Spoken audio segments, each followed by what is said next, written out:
you'll feel as if you've now got a more powerful strike back on your irons, which will give you some extra distance you've lost. You can control the ball better. You're getting a real thrill out of proper striking. And in time, as you progress up through the set with this same committed swing on a shorter level, down the handle on your driver 3-wood hybrids to make it shorter,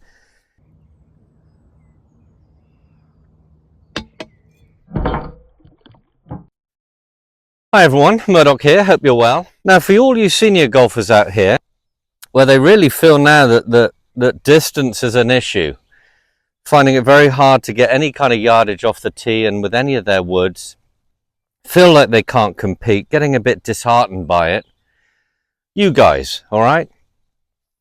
I want to put a little bit of an uplift to you by getting you to focus on 100 yards and in, 80 yards and in. I want you to still feel as if you can be very competitive, playing with a 52, 54 degree wedge, let's say 100 yards and in. This is where I want you to focus. Quality striking, a committed swing. Now remember, we don't need a big swing on this shot. Down the handle, narrow stance, focus back from impact, and focus on your commitment on these shots. I don't want you to feel as if you can go much beyond halfway. You don't need to.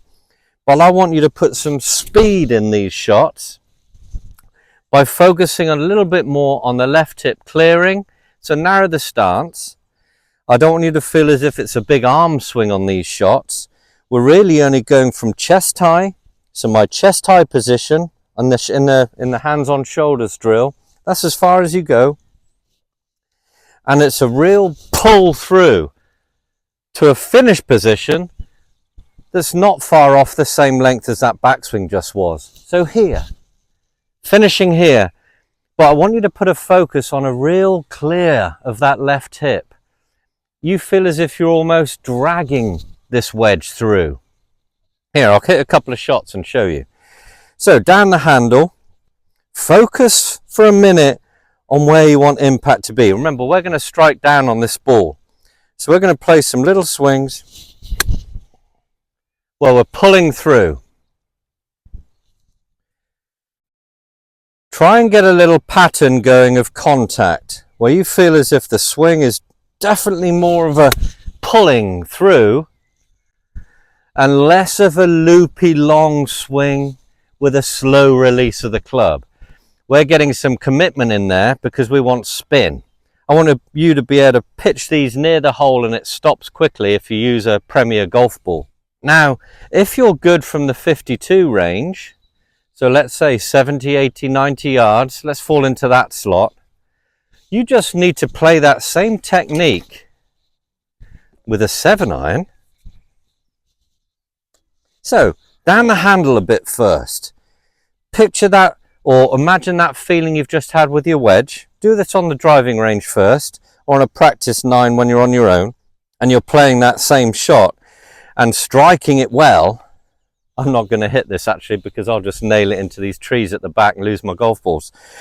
So let's demonstrate on a swing. You'll feel as if you've now got a more powerful strike back on your irons, which will give you some extra distance you've lost.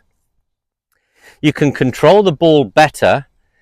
You're getting a real thrill out of proper striking. And in time, as you progress up through the set with this same committed swing on a shorter level, down the handle on your driver 3-wood hybrids to make it shorter, this committed strike will give you a lot of missing yardage that you've started to lose over the years. So start with the wedges. Start to focus on that range when you practice. Develop a higher skill from 100 yards and in. Get your fun back in the game from that, rather than being a little disappointed with, over the seasons, the loss of distance. Give it a shot. Tell me what you think. Suggestions down below for other videos. Thumbs up if you like. Please subscribe. I look forward to seeing you again soon. Take care.